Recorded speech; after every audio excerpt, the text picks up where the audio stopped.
नमः श्रीवर्धमानाय निर्धूते कल्याणमने सालोकानां त्रिलोकानां यद्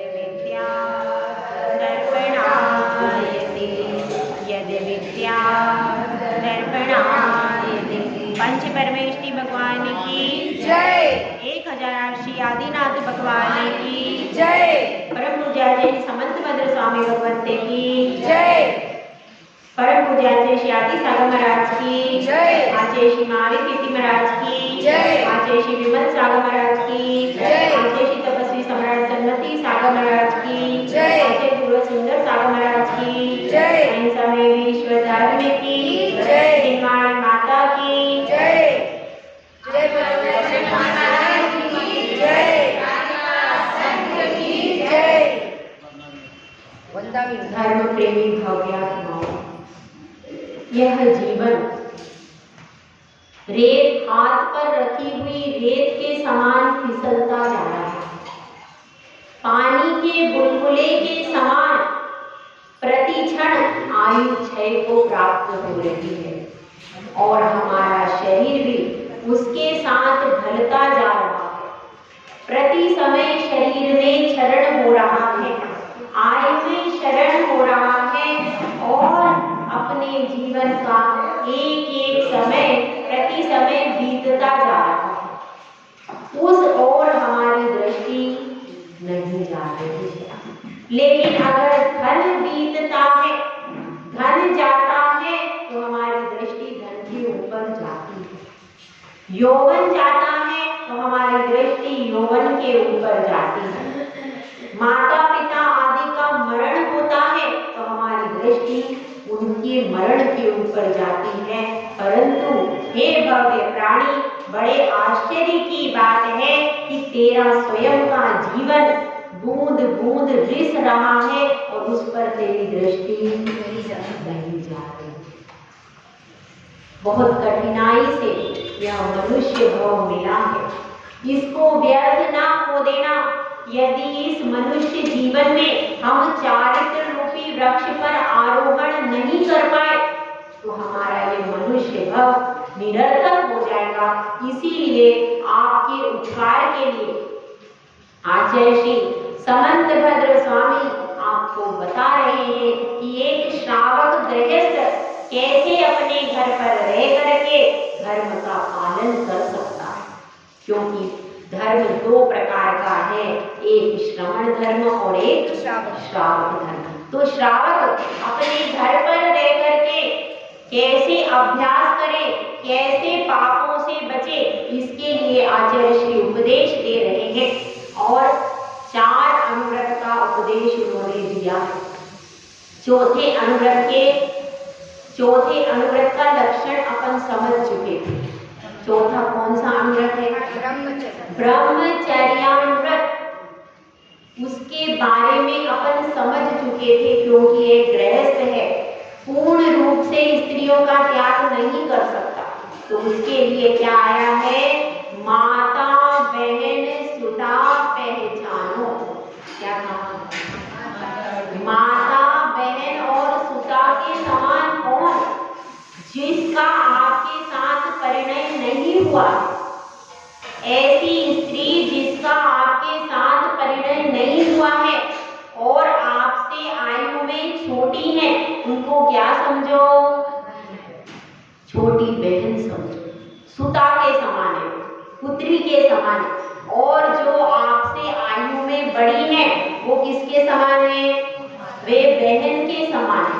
और आयु में बहुत ज्यादा बड़ी हुई है तो माता के समान है। आयु के बराबर है तो बहन भी हो सकती है और बराबर वाली भी बहन हो सकती है, और थोड़ी बड़ी है तो भी वो बड़ी बहन के समान हो जाती है। लेकिन अपना क्रियाकलाप जो है वह केवल अपनी स्त्री तक ही सीमित रखे। सीमा में हर चीज शोभती है।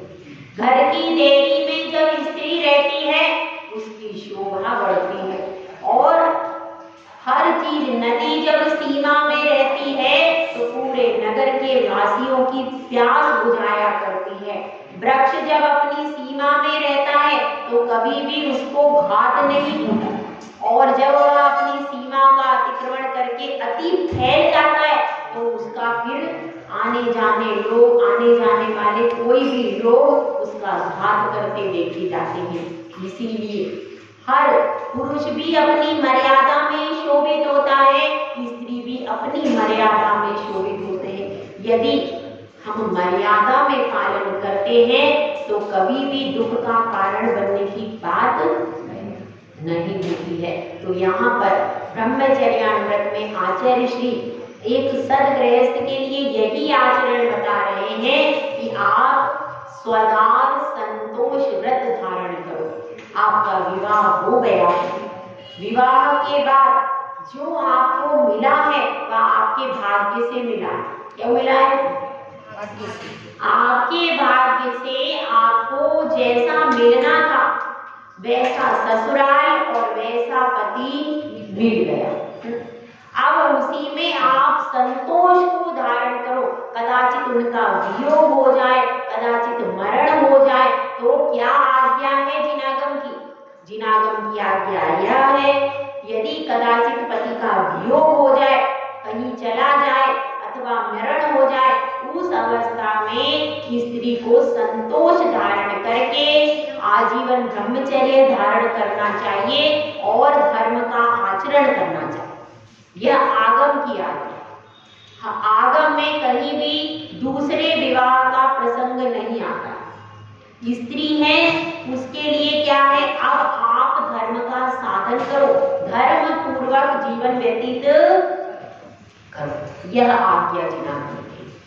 हाँ, वो सर्विस कर सकती। अब जैसे कोई किसी के पति शांत हो गया, अब उस अवस्था में आज सब बच्चियां पढ़ी लिखी हैं, कोई भी बच्चियां ऐसी नहीं होंगी जैन समाज में जिसको पढ़ना लिखना नहीं आता। तो पराश्रित बच्ची कोई नहीं होती है और वह अपना क्या कर लेती है, अपनी पढ़ाई से सर्विस करके अपना गुजारा कर सकती है, क्योंकि आज तो सब पढ़े लिखी है। तो जब आप अपना गुजारा कर सकती हो तो आपके 2 बच्चे हैं, जितनी भी आपकी संतानें हैं, उन संतानों का भरण पोषण स्वयं करो।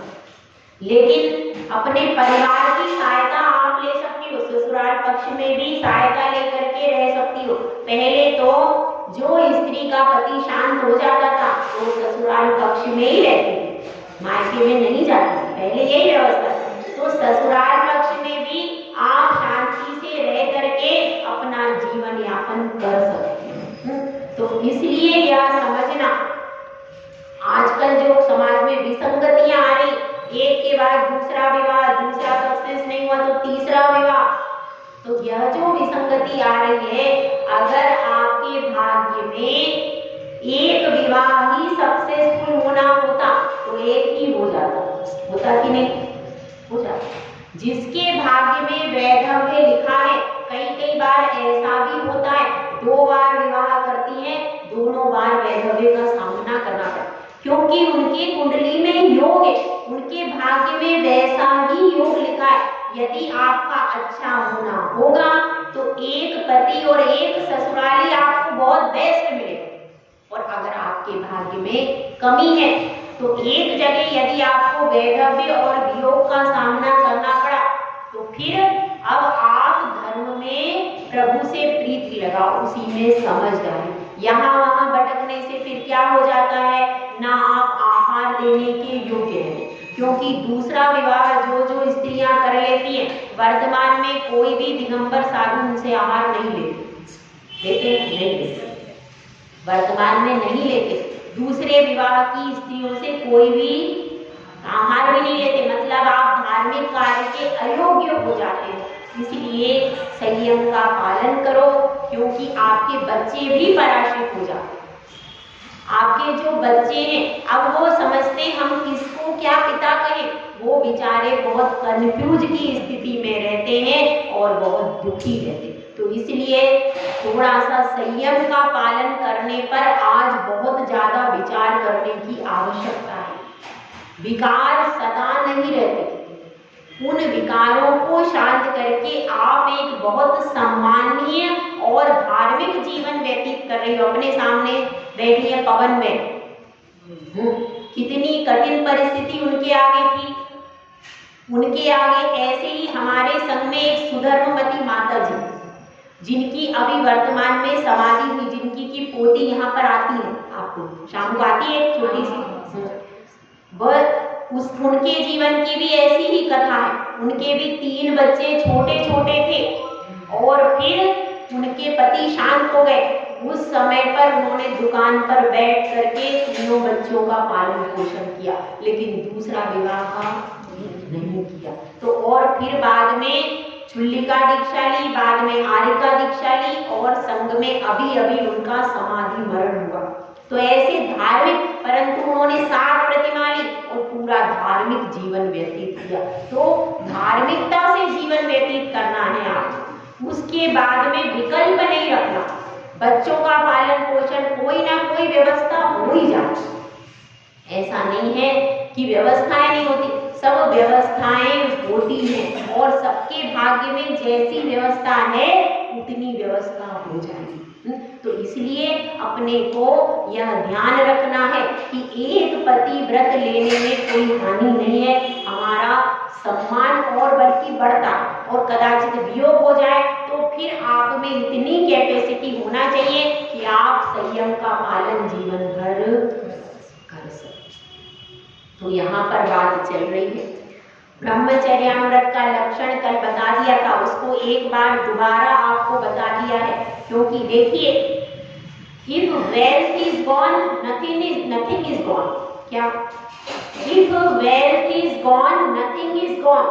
If health is gone, nothing is gone. समझ में आएगा? यदि आपके वैभव आपके पास से चला गया, धन संपत्ति चली गई, मकान दुकान चले गए, nothing is gone, कुछ भी नहीं गया। If health is gone, यदि आपका स्वास्थ्य चला गया है तो भी आपका कुछ नहीं गया। If family is gone, nothing is gone. यदि आपका परिवार भी आपको पूरा छोड़ के चला गया, nothing is gone. If knowledge is gone, nothing is gone. यदि आपको सांसारिक ज्ञान नहीं है, सांसारिक ज्ञान की बात चल रही है, सांसारिक ज्ञान यदि आपको नहीं है, nothing is gone, कोई बात नहीं। If character is gone, everything is gone. यदि आपका चरित्र चला गया है तो फिर आपका सब कुछ चला गया। सबसे बड़ी पूंजी अगर किसी की कोई है तो क्या है? अपना चरित्र। अपने चरित्र पर ध्यान दीजिए। यदि आपका चरित्र अच्छा है तो आपका सब कुछ अच्छा है। इसी बात को लेकर के अपन यहाँ पर ब्रह्मचर्यामृत का लक्षण देख रहे हैं और समझ रहे हैं कि हम अपने जीवन में ब्रह्मचर्यामृत कैसे धारण कर सकते हैं। तो अब इस संबंध में देखिए, जो कुशील होता है वह क्या है? पाप। तो पाप जो करते हैं उनकी क्या दशा होती है? देखिए, इस संबंध में एक कथा आती है। वह कथा शुरू होती है आहिर देश के नासिक के नगर में। अभी जो नासिक है, आहिर देश के नासिक के नगर में राजा कनकरथ राज करते थे और उनकी स्त्री का नाम, उनकी रानी का नाम था कनकमाली। उन्हीं के राज्य की एक घटना है। देखिए, ऐसा होता है, संसारी जीवों को दिन में दिखाई देता है और रात्रि में उल्लू, बिल्ली आदि जो मांसभक्षी पशु हैं, उन सबकी आंखें आपने ध्यान से देखी होंगी तो आंखों में टॉर्च जैसा दिखता है। उनकी आंखें रात में चमकती है। देखिए, किसी ने चमकती है। उल्लू की भी, बिल्ली की भी देखना, उल्लू और बिल्ली की दिखती है चमकती। तो वे आंखें, उन आंखों में जैसे अपने को रात होती है वैसे ही उनको दिखाई देना चालू हो जाता है। तो वे उनको रात में दिखाई देता है, लेकिन जो कुशील पुरुष होता है उसको न रात में दिखाई देता है न दिन में दिखाई देता है। वह तो ऐसा पापों में अंधा हो जाता है कि उसके विवेक का बुरा अंत हो जाता है। तो उसी नगरी में, उसी नासिक नगर में यमदंड नामक कोतवाल रहता था। और उस यमदंड कोतवाल की कथा है कि उसकी माता जो थी वो बहुत ज्यादा सुंदर थी। उसकी माता बहुत सुंदर थी और बहुत कम समय में क्या हो गया था, विधवा वैधव्य को प्राप्त हुआ। भाग्य की बात है, जरूरी नहीं है कि आपका सुंदर रूप है तो आपको सब कुछ अच्छा ही मिलेगा, ऐसा कोई जरूरी नहीं है। बहुत सुंदर रूपवान होने के बाद भी यौवन अवस्था में ही उसने वैधव्य के भार को सहन कर लिया। अब लेकिन वैधव्य के भार को सहन करने के बाद उसको धर्म में दृढ़ होना चाहिए, क्योंकि ये सुंदर रूप तो 4 दिन की चांदनी है, उसके बाद तो फिर अंधेरी रात ही। आपके पास कितना सुंदर रूप हो अथवा कुरूप हो, यदि वह धर्म साधन कर लेता है तो उसी मनुष्य गति रूपी कल्प वृक्ष, ये क्या है मनुष्य गति, कल्प वृक्ष है। कल्प वृक्ष जैसे कल्प वृक्ष से तुरंत चिंतन करते ही फल मिल जाता है, इसी प्रकार से ये मनुष्य गति कल्प वृक्ष है। इसमें यदि आप संयम का आचरण करोगे तो तुरंत फलीभूत होगा और आपके भव के पाप कट जाएंगे, इसीलिए यह कल्प वृक्ष है। तो उसने इस कल्प वृक्ष को पाकर के इसका कोई उपयोग नहीं कर पाया, उसने संयम का आचरण नहीं किया और असंयम का आचरण प्रारंभ कर दिया। असंयम का आचरण करते करते बहुत दिन हो गए, तब उसका पुत्र यमदंड जो था तो छोटा था, फिर यह यमदंड भी बड़ा हो गया, लेकिन कोई उसके इस प्रकार के दुराचार को नहीं जान पाया, क्योंकि वह रात्रि में जाती। तो इस प्रकार से अब यमदंड कोतवाल क्या हो गया, बड़ा हो गया, उसका अच्छी स्त्री के साथ में विवाह हो गया। और एक दिन ऐसा होता है कि उसकी स्त्री अपने गहने लेकर के आती है और वह सोचती है कि मैं अपने गहने माता के पास में रख दूं, तो वह अपनी सासू के पास में अपने गहने रख देती है और रख करके वो अन्य स्थान को चली जाती है। उस दिन क्या होता है कि यमदंड कोतवाल की तो रात को ड्यूटी होती है, तो वह कोतवाल रात में अपनी ड्यूटी पर जा रहा था और उसी समय जो माता थी वह भी कहीं अन्य स्थान को जा रही थी। अब उसके अंधेरा का समय था और उसके गहने चमक रहे थे, वो वही गहने पहन करके जो बहू ने दिए थे वही पहन करके जा रही थी रात्रि में। तो अब क्या होता है, अब इन्होंने क्या किया, अंधेरे में देख नहीं पाया और उस समय पर क्या हुआ, दोनों ने एक दूसरे को पहचाना नहीं और उस समय पर दोनों वहां पर गुप्त स्थान पर गए। उसके बाद क्या होता है, अब उसने वह जेवर उसको दे दी यमदंड कोतवाल को माता ने, और वह कोतवाल वह जेवर लाकर वापिस अपनी स्त्री को प्रसन्न करने के लिए दे देता है। उसको ये नहीं पता था कि यह जेवर मेरी ही स्त्री के है। तो अब वो वापिस जब जेवर देता है तो वह कहती है कि यह जेवर तो मैंने सासू जी को दिए थे। तो अब उसको पता चलता है कि मैंने क्या किया। इतना बोध होने के बाद भी, पता चलने के बाद भी, फिर भी उसकी आसक्ति कम नहीं होती। इसीलिए कहते हैं कि इस काम को धिक्कार है, इन विकारों को धिक्कार है कि व्यक्ति को माता, बहन, पुत्री कोई भी संबंध नजर नहीं आता। अब कालांतर में इसका यह पाप बहुत बढ़ने लगा तो इसकी स्त्री को उससे नफरत हो गई और वह बहुत दुखी हुई।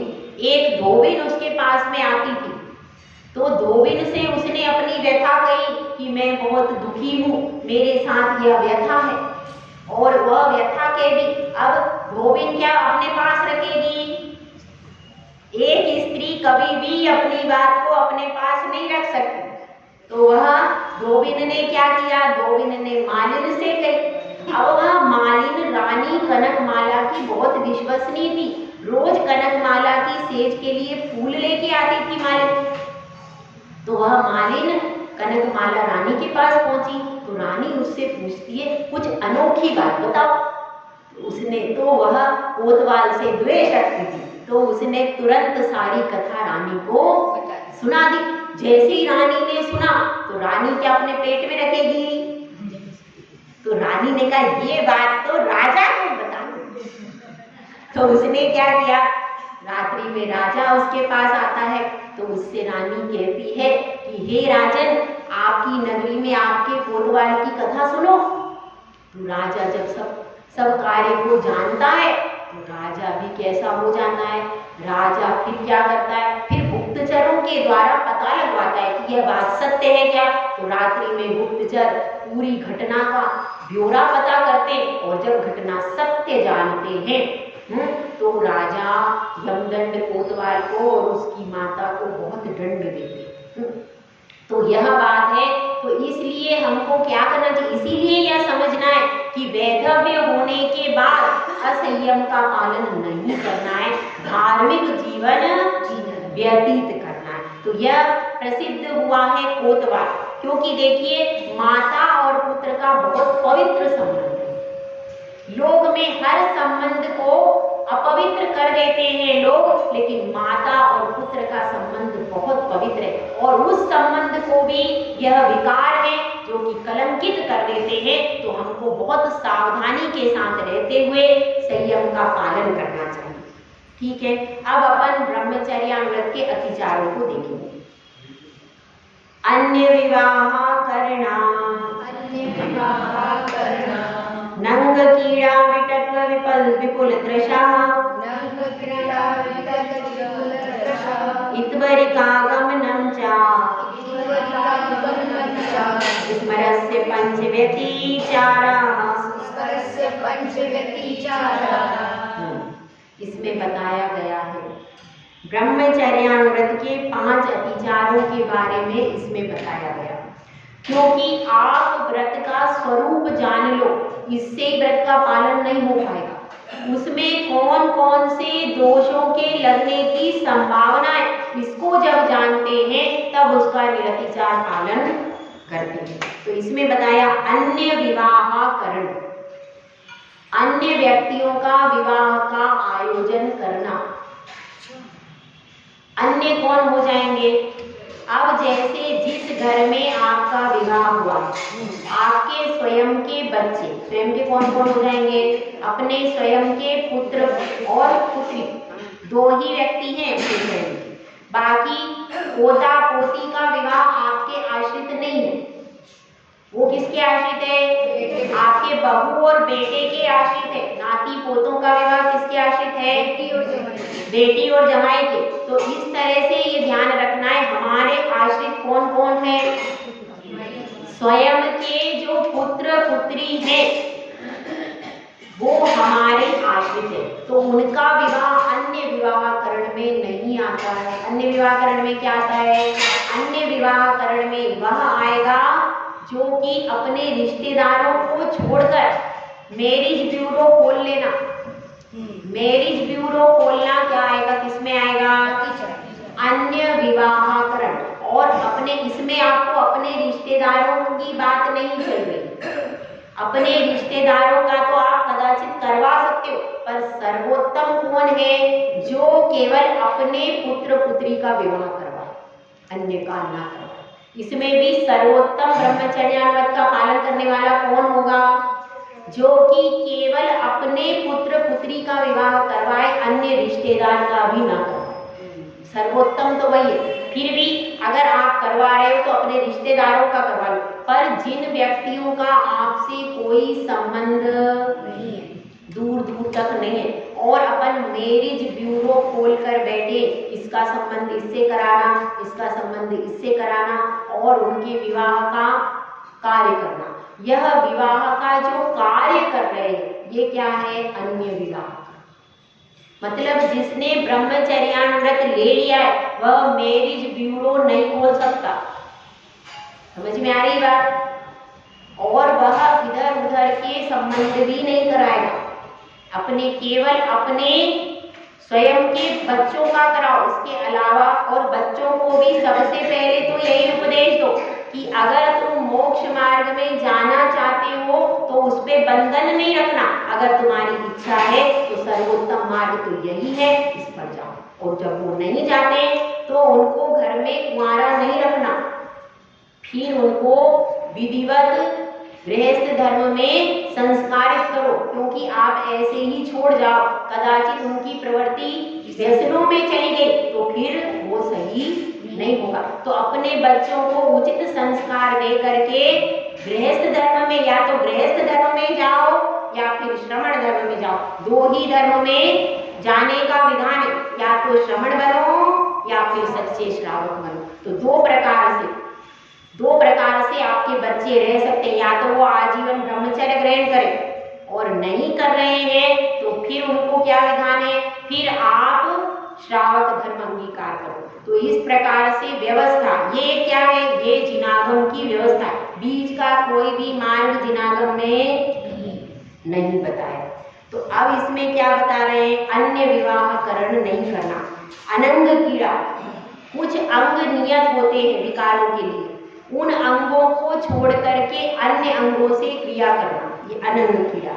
और विपट का अर्थ क्या है, जो इशारेबाजी करना, तरह तरह से इशारे करना और विपुल तृषा, बहुत ज्यादा आसक्ति भाव रखना, प्रति समय विकारी फोल्डर, पोस्टर, फिल्में आदि देखते रहना, जिनको देखने से मन में विकार बहुत ज्यादा बढ़ते, ऐसी टीवी सीरियल देखना, ऐसी फिल्में देखना, ऐसे समाचार पत्र पढ़ना, ऐसी पत्रिकाएं भी आती हैं तरह तरह की, उन सब पत्रिकाओं को पढ़ना, ऐसी पुस्तकों का अध्ययन करना, ये सब किसमें आएगा, ये सब इसके अतिचार है।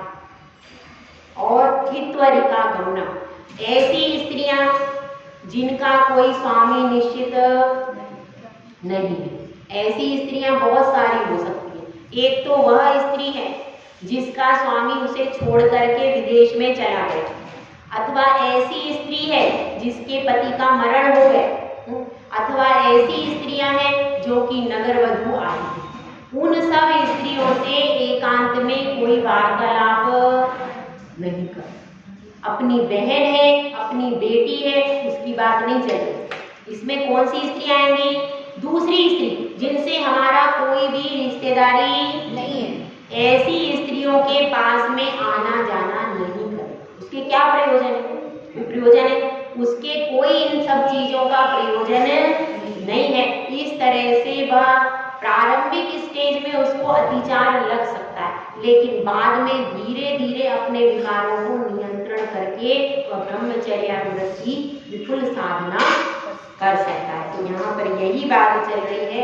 देखिए, ब्रह्मचर्यानुव्रत भी कठिन नहीं है।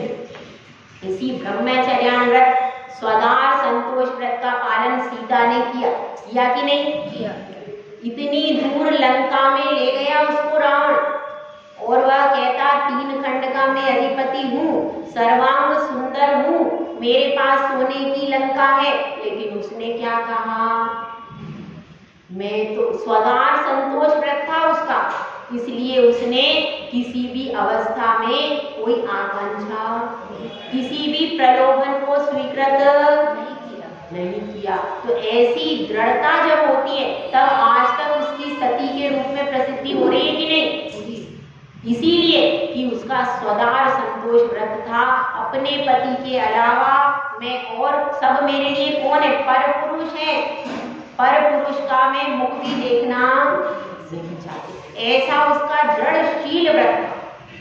जितनी भी सती हुई हैं, उन सब सतियों में क्या मुख्यता थी कि उन्होंने कभी भी अपने शील को, प्राण भी जाने का संकट उत्पन्न हुआ और सीता ने 11 दिन तक निराहार रही। जब हनुमान आए हैं और उन्होंने अंगूठी गिराई है, जब संदेश दे दिया कि श्री राम आएंगे और तुम्हें लेके जाएंगे, तब जाकर के उसने क्या किया, अन्न जल ग्रहण।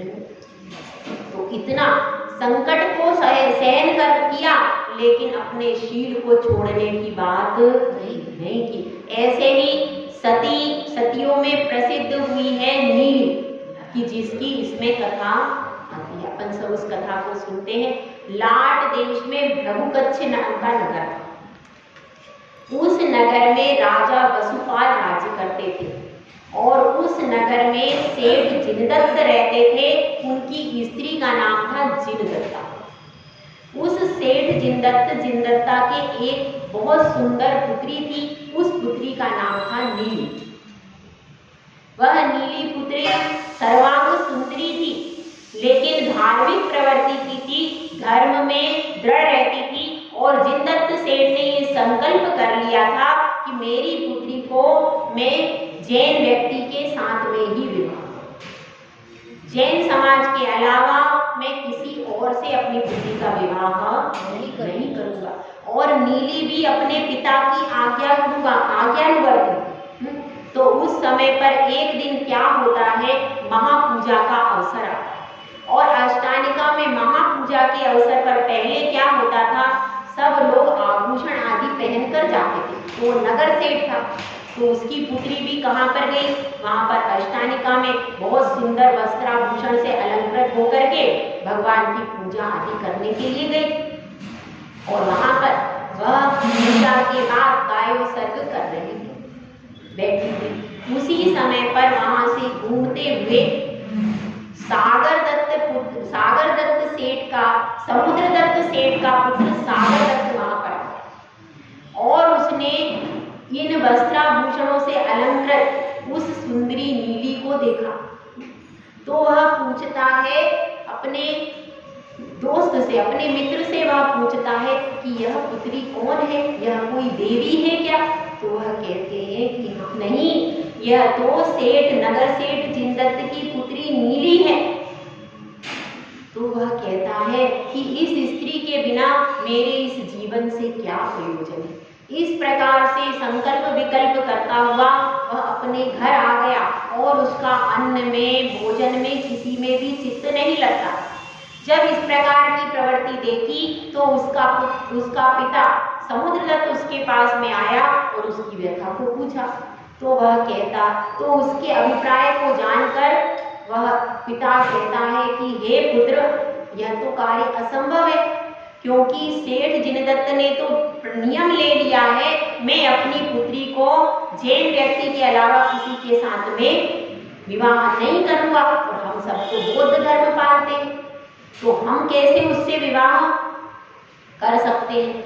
लेकिन पुत्र किसी भी प्रकार से मानने को तैयार नहीं हुआ। जब पुत्र नहीं माना तो अब क्या किया, तो उन्होंने कपट से वे दोनों जैन बन गए। जैन मंदिर में प्रतिदिन आना, बहुत बड़ी बड़ी पूजा करना, बहुत ठाट बाट से सब कार्य करना। तो इस प्रकार से सब लोग सोचने लगे कि अरे ये तो हर समय आगे रहते, हर प्रोग्राम में, हर कार्यक्रम में आगे रहना, महापूजा करना। तो उनको देख करके लोगों को क्या लगने लगा कि अब इन्होंने जैन धर्म अपना लिया। और ऐसा बहुत समय तक करते रहे। तो अब सेठ से भी वो भी रोज मंदिर में आता था, तो उनकी बातचीत भी रोज होने लगी। सेठ से भी उनकी प्रगाढ़ मैत्री हो गई। और जब प्रगाढ़ मैत्री हो गई तो एक दिन बातों बातों में उन्होंने अपने पुत्र का प्रस्ताव रख दिया। अब सेठ सोचते हैं कि भाई ये तो अब जैन धर्म को पालन कर रहे हैं, इतनी बड़ी बड़ी पूजा में आते हैं, हर प्रोग्राम में आते हैं, तो अब ये जैन धर्म को अपना लिया है इन्होंने। और वो भी बड़ा सेठ था, जो सेठ समुद्रदत्त था वो भी वैश्य था, बड़ा सेठ था, अच्छा था। तो उन्होंने सोचा कि भाई धन भी अपना समान है, धन में कोई अंतर नहीं है, और पुत्र भी सुंदर है, योग्य है। तो उन्होंने क्या सोचा, अपनी कन्या को विवाह देना चाहिए। इस प्रकार से बड़े ठाट बाट के साथ उन्होंने अपनी कन्या का विवाह सागर दत्त के साथ में कर दिया। अब विवाह के कुछ दिन तक तो वह जिन मंदिर में आते जाते रहे, लेकिन कुछ दिन के बाद उन्होंने जाना आना बंद कर दिया। और नीली को भी कहा कि अब तुम जिन मंदिर मत जाओ, अब तुम दूसरे मंदिर जाओ।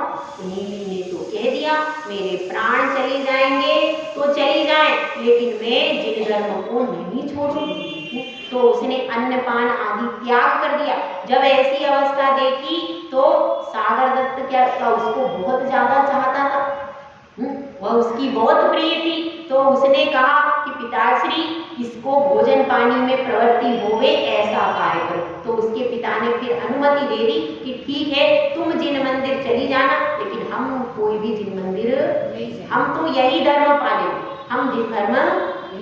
तो उसने कहा कोई बात नहीं, मैं तो जिनेंद्र भगवान का दर्शन किए बिना पानी भी ग्रहण नहीं करूँगी। तो वह जिन मंदिर जाती थी, अपना पूजा पाठ, अपना वो सब क्रिया अपनी जिन धर्म की करती थी, और वह दूसरे धर्म में कहीं भी जाती नहीं थी, कोई न उसको कहीं कुछ नहीं करती।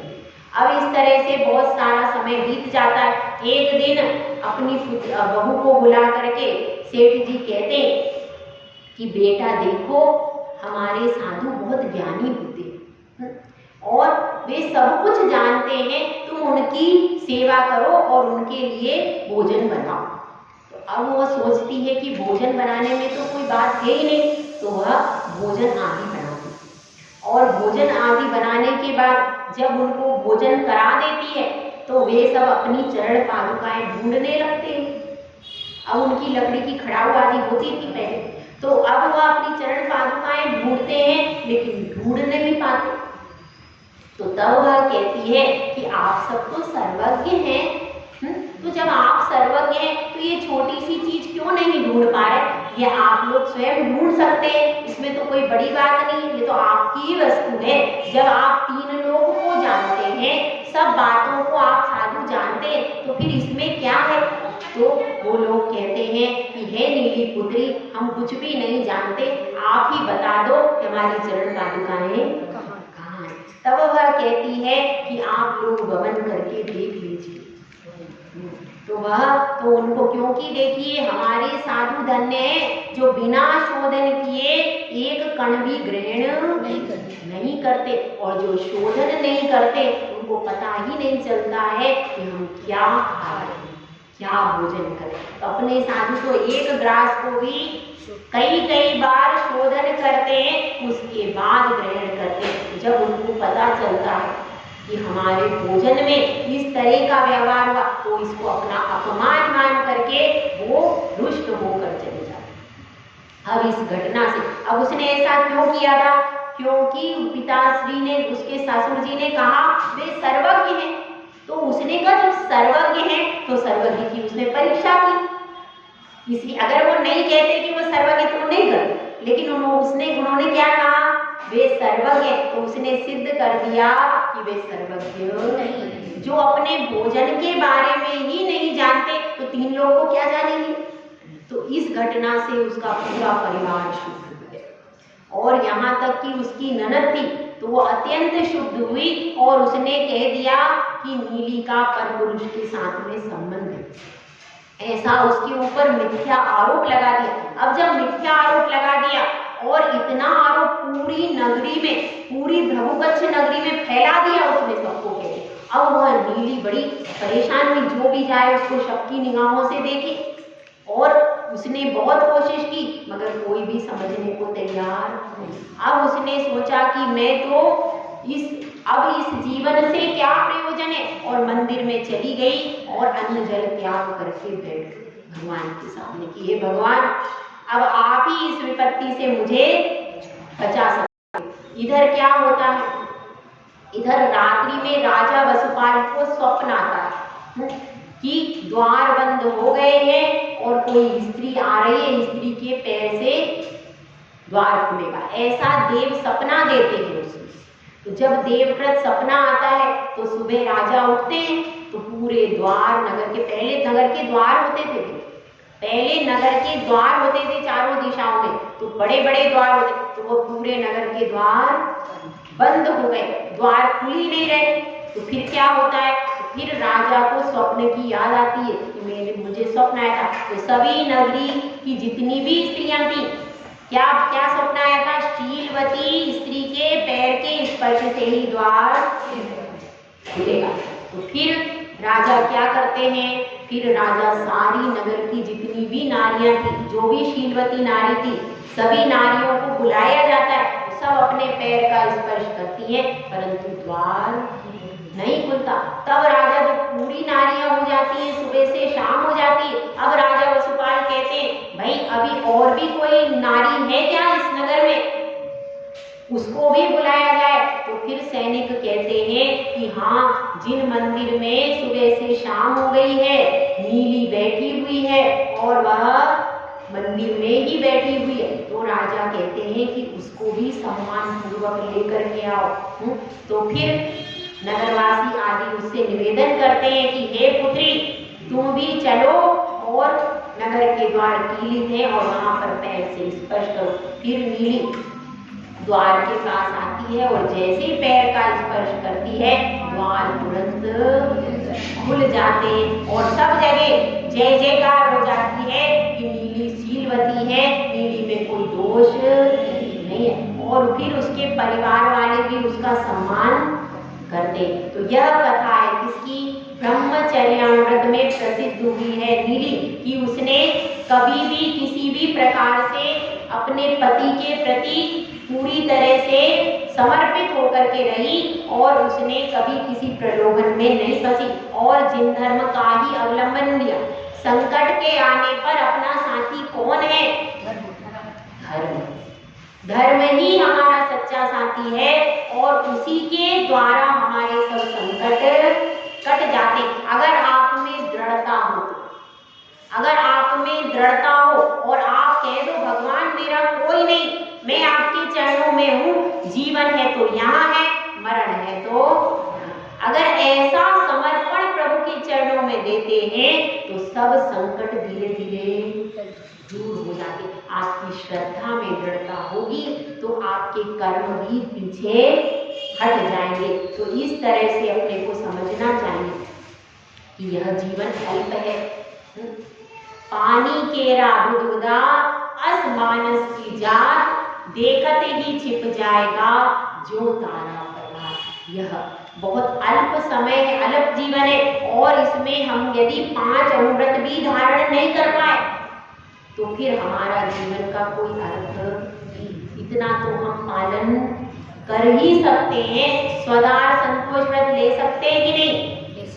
बताओ, ले सकते हैं कि नहीं? तो एकदम सरल है, इसमें कोई कठिन है?